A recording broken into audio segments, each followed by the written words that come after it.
You were the kid who finished the test first, the one who asked questions the teacher couldn't answer, the one adults called gifted like it was a gift with no strings attached. But somewhere along the way, something strange happened. The same mind that solved problems faster than everyone else started creating problems no one else seemed to have. Loneliness that felt architectural, built into the way you think. Overthinking that never switched off. A quiet sense that you were watching life from behind glass. This isn't a story about how smart people are superior. It's about the psychological trade offs that come with a mind that runs faster, deeper, and louder than most, and why intelligence, on its own, was never designed to make you happy. Here are 7 patterns researchers and psychologists have observed in people with unusually high cognitive ability, and what they reveal about the real cost of a powerful mind. Psychologists who study gifted children use a term called asynchronous development, the idea that a highly intelligent child's mind can mature years ahead of their emotional and social development. A 10-year-old might reason like a 16-year-old but still feel like a 10-year-old inside. This mismatch doesn't disappear with age. Many highly intelligent adults describe a persistent gap between how they think and how they feel.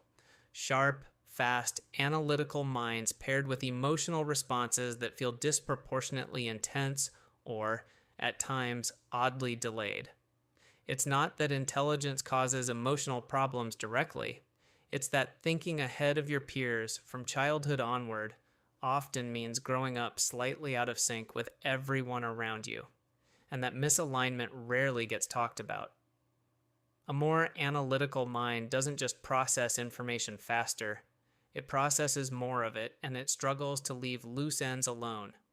Where an average mind might settle on good enough, a highly analytical one keeps generating alternative explanations, hidden variables, and second order consequences. This is sometimes called rumination in psychological literature, and it has a documented link to anxiety. The very trait that makes someone excellent at solving complex problems, the refusal to accept a shallow answer, is the same trait that keeps them awake at 2 a.m., replaying a 5-second social interaction from a decade ago. The mind that won't stop analyzing the world eventually turns that same instrument on itself. Conversation, at its core, runs on shared reference points, shared pacing, shared assumptions, shared depth. When one person's baseline curiosity or vocabulary sits far outside the norm, ordinary small talk can start to feel like static. This isn't arrogance, it's a mismatch in cognitive rhythm. Highly intelligent people often report editing themselves constantly in conversation, simplifying, holding back, translating their thoughts into a register other people can meet them at. Over years, that constant translation is exhausting, and it can quietly produce isolation, not because the person doesn't want connection, but because genuine, unfiltered connection is harder to find. There's a well documented phenomenon in gifted education called existential depression, a tendency for highly intelligent people, especially in adolescence, to fixate on the big unanswerable questions: mortality, meaning, the scale of the universe, the apparent randomness of suffering. A less analytical mind can set these questions aside and move on with daily life. A highly analytical one often can't look away. It keeps returning to the problem, the way it returns to any unsolved problem. The result is that many highly intelligent people carry a low hum of existential unease that has nothing to do with their circumstances and everything to do with the sheer horsepower of a mind that refuses to stop asking why. When you're used to understanding things quickly, difficulty itself starts to feel like a threat. Psychologists have linked high intelligence, particularly when praised heavily in childhood, to a specific kind of perfectionism, one driven less by ambition and more by fear of no longer being the smart one. This creates a paradox.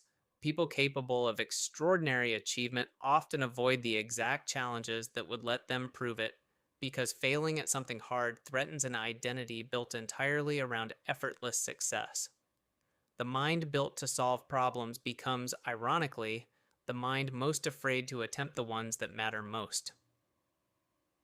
There's a strange irony documented in research on high achievers. The more someone actually knows about a subject, the more aware they become of how much they don't know. This is sometimes framed as the inverse of the Dunning-Kruger effect, where lower competence can produce inflated confidence. Deeper competence often produces the opposite, humility that tips into self-doubt. Highly intelligent people are frequently the ones most convinced they're frauds, precisely because their expanded awareness of a field reveals its true complexity. The smarter you get, the more visible the edges of your own ignorance become, and that visibility left unchecked quietly erodes confidence instead of building it. Perhaps the most isolating curse of all, pattern recognition that runs ahead of the room. Highly intelligent people often see the trajectory of a conversation, a relationship, or a decision several steps before anyone else does, and saying so out loud rarely lands well. Being right too early can look to everyone else like being difficult, cynical, or arrogant. Over time, many highly intelligent people learn to simply stop pointing out what they see. Not because they doubt their own perception, but because being consistently ahead of the group is socially costly. That silence, chosen for self-protection, is often mistaken by others for coldness or aloofness, when it's really the opposite. A mind that learned, the hard way, when to hold its observations back. None of this means intelligence is a curse in the way the word implies. It means intelligence is a tool with trade-offs, like any tool built for power rather than comfort. A high-performance engine burns hotter and needs more maintenance than one built for an easy commute. A highly capable mind runs the same way.